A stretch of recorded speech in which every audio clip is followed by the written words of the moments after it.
Sooner or later, everyone faces obstacles, failure, and even profound grief because, well, life simply entails such hardships. But as she did in her last book, Grief Works, author and psychotherapist Julia Samuel brings together indispensable wisdom and advice about how to carry on. It's all in her new book, This Too Shall Pass, stories of change, crisis, and hopeful beginnings. And it brings back to our airwaves from Somerset, UK, Julia Samuel. It's so good to see you again. We were just saying before we started how disappointed we are that we can't do this in person, but I'm glad this is the next best thing, so it's great to welcome you back to our airwaves. How are you? I'm really well, and lovely to see you and to be with your audience. I loved my last trip to Canada, and so I feel sad and lucky. It's the bittersweet. Like, everything is bittersweet these days, right? So When true. you can make stuff work, you're happy, but you're also pissed off that it's not like it was. Is that a psychotherapeutic term that you just used there? Yeah. Got Yeah, it. Got it. Well, let's start with a quote from the book, shall we? Sheldon, if you would, the graphic. Life is change. We know this in theory, but the experience of it is often more complex than we expect, and we are left fearful, even paralyzed. Then we assume we must be doing it wrong. First question, if we know this is the case, why is change so difficult for so many of us? I mean, everybody that's come through my door, they know that life is change and they kind of welcome the change, but they don't want to do the change themselves that goes with it. Do you know what I mean? So the first arrow is the bad news. So you've broken up with your partner, or you've lost your job, or you've got a health diagnosis, or you recognize you're in a pandemic. But we are born adaptive, but we fear the not knowing of the new versions of ourselves. So we kind of hold on to, like grim death, the older versions, because we prefer the familiar to the scary unknown. I mean, I think one of the biggest things people are finding hard now is not having control and not knowing what on earth is going to happen next, or not being able to make plans. Well, you've no doubt had a huge litany, a very long list of different ailments come through your doors over the years. I know you've mentioned a few of them here, but if you had to rank them, what are the most serious changes that people are the most afraid of having to undergo? I think there are two, I think, in particular. I think the three big ones are your relationship, losing your job, and a health diagnosis.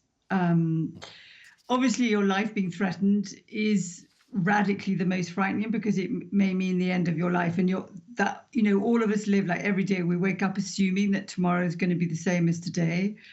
And a diagnosis that you have a life-threatening illness, grief starts at the point of diagnosis, because you kind of plan your death. I think you immediately sort of imagine you're going to die. And so that is very scary, I think. Does that kind of trepidation happen even when the news is good and not just bad? You've read my book. I'm very impressed. Yes, because, when you commit to a relationship, you've had this dream ever since you were 8 years old that you're going to commit to somebody and you're going to have this happy future. And then when you actually do it, you realize that in order to live with them and commit to them, you have to give up a whole lot of stuff. You have to give up having, well, depends on your relationship, but most people have to give up having sex with other people, or you have to do their laundry, or deal with their bad mood. So nothing comes for nothing. And the first arrow is the change, and the second arrow is what we do about the change and how we kind of shift ourselves to reshape ourselves. And those that change, that are most adaptable, are the happiest in life. Those that resist change, that get hit by change again when it happens, and it does happen every 7 or 8 years, are the least happy, are the least content. And do you know why some people are better at it than others? I think it's partly their upbringing. It might be partly their DNA. I think it's a lot to do with what's been modeled to you about previous losses. Like now, what I call the change now is a living loss. So all the things that we predicted that we can have, like seeing our friends, making plans, having holidays, they've been taken off the table. And the experience of that is a loss. It's a living loss, and it's experienced like grief. And if you've observed your parents managing those losses and what they do with them, we learn from our parents. And so if you've seen parents that are pretty adaptable and robust, then you tend to be as well. And if you don't have parents? If you don't have parents, then you're more likely to be vulnerable. You're less likely to have secure attachment, and you're more likely to want to have to control and kind of grip very tightly onto what you do have and fear letting go everything and anything. And I I presume mean, you that can't is, always say, yeah, that's not a recipe for success, I presume. no. I mean, there are always people who go against the stats. But if you're going to look at young people's outcomes, secure parents, loving parents who are reliable and consistent and present in your life, you get the best outcomes for those, the lifelong outcome for those children and young people as they develop into adults. Let's pull another quote from the book here, since we're on the issue of young people. We all have a natural coping mechanism when change hits us, which we learn in childhood. It's a habitual response. Perhaps we switch off, become overwhelmed, or if we're among the fortunate few, immediately absorb and deal with change. We need to understand what our response is so that we can learn to be more flexible. Now, you've pointed out the role that parents have in dealing with all of this, but what other influences would be there in childhood that would have that kind of impact as well? I think culture has an enormous impact. I think one of the things that's difficult now is that we expect with technology in the digital age, we expect to have so much more control than we actually have. And we expect our psychology and our being to be the equivalent of a fast track app that we can just shift ourselves. And human beings, we take time to change. It takes much longer than we want. And we need to support ourselves and allow it and not resist it. And do parents actually sort of consciously teach their children how to be resilient, or is this just behavior that they model and kids pick it up? It's through modeling. I think we learn far more from what parents do than what they say. My mum always said the reverse. My mum always said, don't do what I do, do as I say. And so I never ever did either because it wasn't a very reliable source. I'll let you in on a little secret. I think probably every parent in the world has said that at one time or another, right? Yes. I think so. Now, if you didn't learn it in childhood, what are your chances of picking it up later in life? I think you learn it from your colleagues at work. Maybe you learn it from a partner. Maybe you're wired to adapt, but I mean, the chances are less. I mean, Steve, how do you manage change? Do you adapt easily? Do you resist? Men tend to resist it. Well, the first question I have here is, how did I lose control of this interview where you're now asking me questions rather than vice versa? But okay, since you've gone there. I am the therapist. Yes, you are.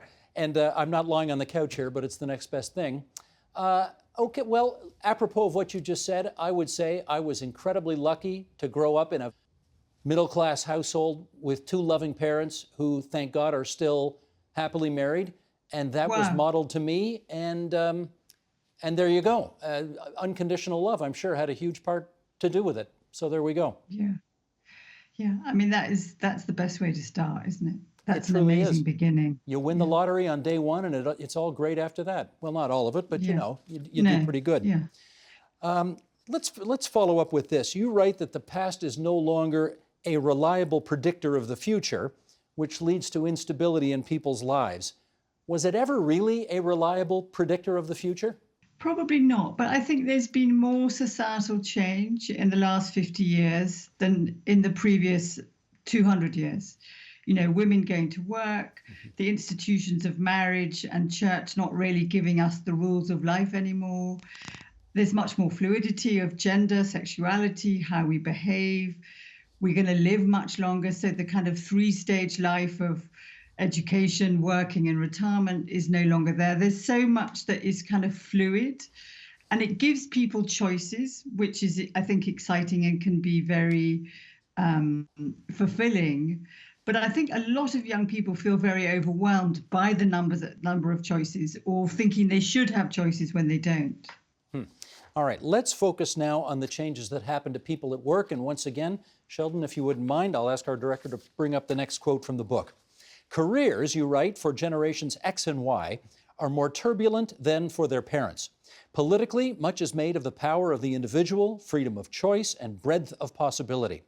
What is ignored is our inborn need to belong to a tribe, to be part of an organization, where the individual is protected by the group, its purpose, and territory. This is both frightening and at times untenable and can lead them to give up even before they start. Let's dive into that a bit. Why are careers so much more turbulent these days than, say, 50 years ago? Because the contracts are different. You know, in the past, big companies like Shell or ICI or big media companies, they would invest in someone and follow them through the pathway to work with them for like 30 years.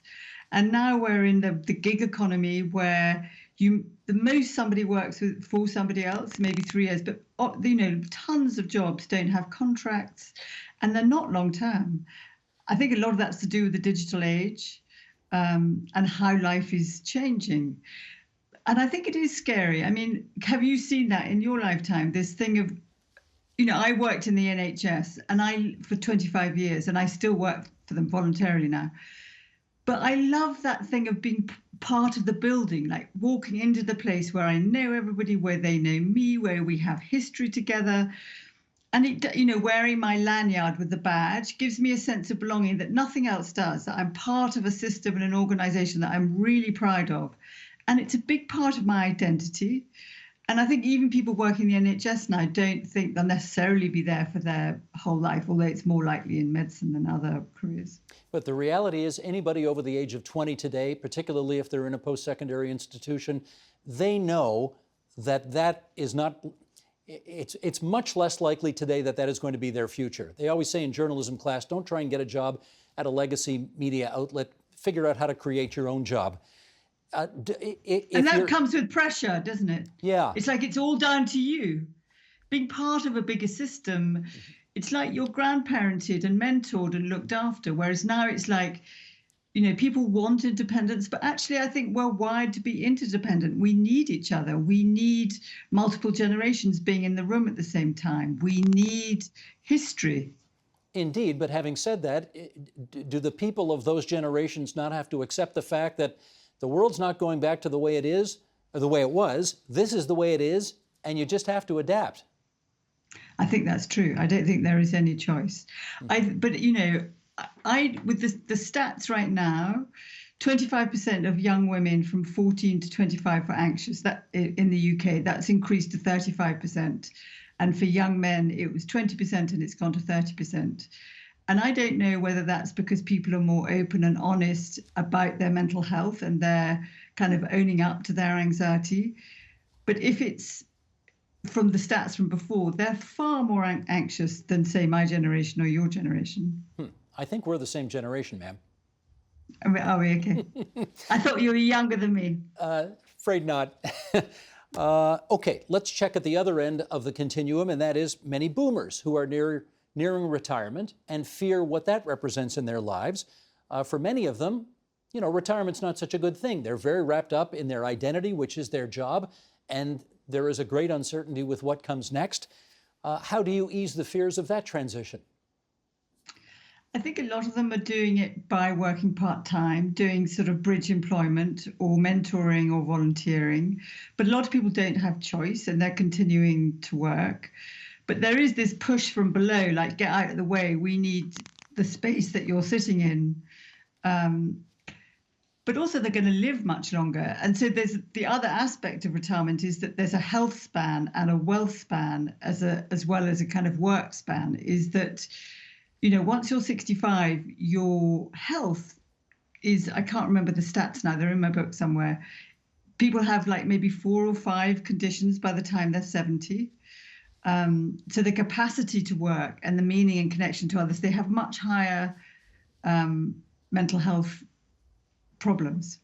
I just checked on my iPhone here. You've actually got 9 months on me, Dr. Samuel. I'm surprised. I thought I had 9 months on you, but you've actually got 9 months on me. Anyway, let me follow up with okay. Do you advise people not to get wrapped up? I'm not saying this well. Should people avoid trying to wrap up their own sense of self in their jobs? I guess that's it. I mean, I think we have multiple identities. And I mean, my work identity has been incredibly important to me. And actually, work has saved me when other things in life have been very, very difficult. So I think it's, You know, Freud said you need work and love, and I think we need both. But I think if it's your only identity where you get your self-worth, your self-esteem and purpose and meaning, then there's a big old hole to fill when you retire. I mean, the thing that everybody says that if you can, don't stop working. I mean, I don't know about you, but I don't plan to stop working anytime soon. I plan to go on working until I kind of keel over because I love what I do. And you know, I will want to continue. I think I would just die of boredom, and if I didn't work. So, I mean, I'm the very person that you're saying, is my identity too wrapped up with my work? And maybe the answer is yes. I'm with you, but I've always assumed that this was a temporary job, and therefore, I have been preparing myself for the day I will not have this job from the day I got it. Do you think that way as well? That? Well, that's 20, like, I don't know, 28, 29 years ago. That's a lot. And even if you're preparing, it'll still be a shock, right? Yes, I have been preparing. I've definitely thought if I can't practice anymore, if they suddenly put down a kind of UKCP, you can't practice over 65, I would volunteer. I'd work in the community. I would definitely do stuff, even if I'm not paid for it. This is obviously a pretty stressful time for a lot of people because of this pandemic, and I guess many folks are trying to find some kind of positive takeaway from their loss of freedom, their loss of being able to see family, et cetera, et cetera. What would you suggest they take away in terms of a positive from all of this? People talk about, post-traumatic growth, and that never takes away from the terribleness or the kind of pain of the trauma, whatever it is. And I think people are really suffering right now. But the post-traumatic growth is what is revealed after the experience. And I hope people will really use this and afterwards, because maybe you can't do it while you're actually in it because it's too anxiety provoking, to reflect on what really matters to them in life. You know, from the work in my book, the single thing that matters to us most is love and connection. That love is strong medicine. And we don't prioritize our relationships. I would imagine that the majority of people who've had to social distance, which I think are the two chilliest words in our lexicon right now, will be thinking, was I too busy? Did I travel too much? Do I need to go into the office as much as I did? Did I prioritize my friendships and my family relationships and my home life? Do I want to change how I live to make space for them? Because I think we really have, everybody has missed that connection so much. It's been visceral, hasn't it? It's been terrible. Well, it does lead to the next quote I want to pluck from the book here, and it is about loneliness, which you say, loneliness and isolation are killers in old age. The majority of the 7.7 million people in 2016 who lived alone were women. It is therefore women who are at the highest risk of getting long-term chronic illnesses like diabetes and heart failure as a consequence of that social isolation. I guess I should just clarify, the 7.7 million people I assume is in the UK? That's in the UK. It's actually 9 million now. And it's 9 million now. And the health risk is the equivalent of smoking 15 cigarettes a day. My goodness. That loneliness is magnified, right, tenfold, 1,000-fold right now because of the pandemic. How do you recommend people deal with it at this time? I think there are multiple things. I do think that you need to actually ask for people to contact you. I think some people just wait to be contacted and then they build up a resentment against the people who haven't called them or haven't Skyped them or Zoomed them. So I think you have to recognize that we psychologically, for our survival, really need connection to other people, and we need to have it scheduled in our diaries. So on a Sunday afternoon or a Saturday afternoon, you've got a call with someone. And that, it's not as good a quality as seeing them, but it's a great deal better than none. Because you go into it, go on. I was just going to ask, do you think there will be long-term consequences to young people who have not been able to interact with fellow children or teenagers, for what could be a year or more by the end of this thing? Yeah, I mean, I think the underbelly pandemic, the mental health pandemic, I don't think we really know what the consequences are.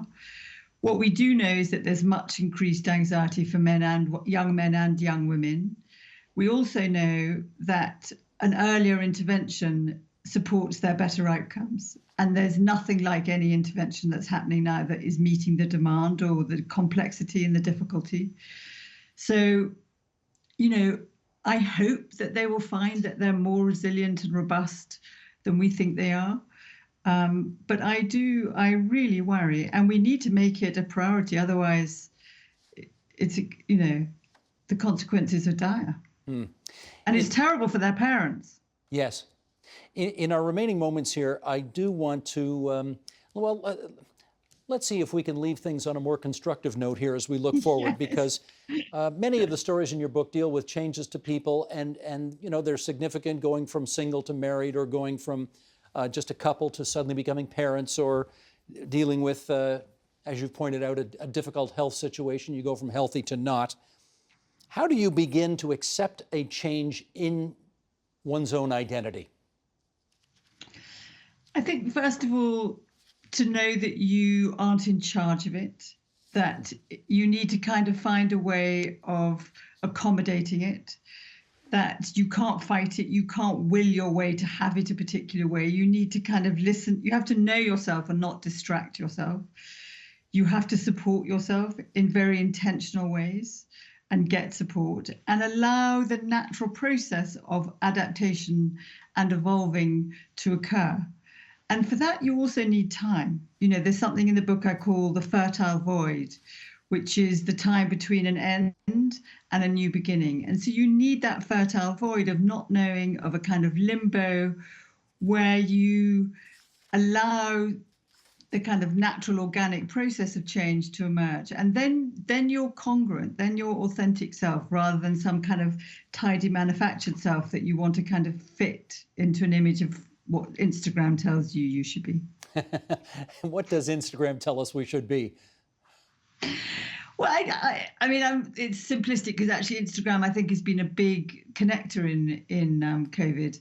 But perfect body, lips, boobs, hair, and that everything you say, you're so happy and you're living your best life, and It's a bit gross after a true. while, isn't it? Yeah. Yeah. Yes. Well, And it just can't be true. yeah. I don't want to give away. I feel like this is a murder mystery, and I don't want to give away the ending, but you do have in the back of the book here what you call 8 pillars of strength for times of change, and again, if you want to leave some of that mysterious, that's fine. But maybe you could help us understand why you landed on these 8 things and why they're so crucial to getting through this time. I mean, I will tell you, the thing to say before that is that hope is the alchemy that turns a life around, that we have to have hope. And hope isn't just a feeling, it is a belief system that we can't predict what we can hope for, when it's going to be, but we can plan. So my hope is that I'm going to have a sit-down dinner with 6 friends. So that's an achievable, and the idea of us just sitting there, hugging each other, chatting, being round a table in a restaurant is what my kind of out of pandemic dream is. And I can really think about that, and I can feel it in my body. It makes me happy thinking about that. And it's a very realistic hope that I believe is going to happen. And that supports me. And the pillars of strength are the pillars that help you have that hope. So it's your relationship with yourself, your relationship with others. It's taking exercise is really crucial, your connection between mind and body. So it's the beliefs, the attitudes, and the ways of being that hold you steady when everything beneath you is rocking you. They really help stability. Is it not equally possible, though, that as you visualize that, it'll just make you more miserable because that's still months away? Well, I mean, you can look at it like that. But I choose not to. You're a glass half full person. Yeah, I am actually. But also it's a very achievable. So I don't even put it in time. I put it as an image of having a laugh. The thing I really miss is laughing and having fun. So I watch funny telly because that's, you can't be angry and sad and laugh at the same time. So that's what I do in the evenings. I watch funny telly. That's a I great never watch expression. the news. That is it. Oh, no. Okay, I got to follow up on those. First of all, great expression, funny telly. That is something no Canadian would say, so I'm happy to learn that new expression. And that next thing is interesting. You never watch the news, you say? No. Because the news is contagion. It makes me feel negative and fearful. I mean, I read it for about 5 minutes so I know what's going on, but I never watch it because it makes me not sleep at night. I wake up with a pounding heart at 4 a.m. Well, can I urge everybody to disregard that piece of advice as it relates to this interview? Because we certainly want them to watch this exquisite piece of current affairs television right now, don't we, Julia? Yes, we do. Yes, we I'm do. only talking about myself, but yeah. Well, I can't think of a more appropriate title for a book than the one that you have on this one here. No. This Too Shall Pass. Stories of change, crisis, and hopeful beginnings. And we are so delighted that it has brought Julia Samuel, if not to our studio, at least to our airwaves all the way from the UK. So good to see you again. So lovely, and thank you, Steve, for everything. I feel cheered today. It's been such a lovely conversation. Thank you so much. The Agenda with Steve Paikin is brought to you by the Chartered Professional Accountants of Ontario. CPA Ontario is a regulator, an educator, a thought leader, and an advocate. We protect the public. We advance our profession. We guide our CPAs. We are CPA Ontario. And by viewers like you. Thank you.